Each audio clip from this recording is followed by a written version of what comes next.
So my name is Jacques Klapisch. I am a history major and political science minor. I'm a junior or class of 2021. My stepmom actually is an alumni. She was class of 1989. I did a tour, I fell in love with the college, I came back and did an interview, and that was when I decided, I was like, you know what, applied early decision, and that's how we got here.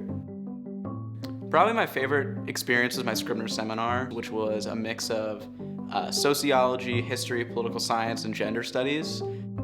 History is very systematic, it can be very dry. You get a question, you read a book, you answer the question, end of story. At Skidmore and in my college experience, I can formulate my own research questions, I can do my research independently. What I really appreciate is that you're not limited necessarily by the question, or you can always go talk to a professor and say, I have this really great idea for a paper, how I can expand upon the question. 9 times out of 10, they'll agree with you. Starting as early as your second semester, your first year, you can start doing research. So that means that you'll be with a professor, be with a group of professors or other students, get your name on that paper, you get your name on that book, you go to these conferences.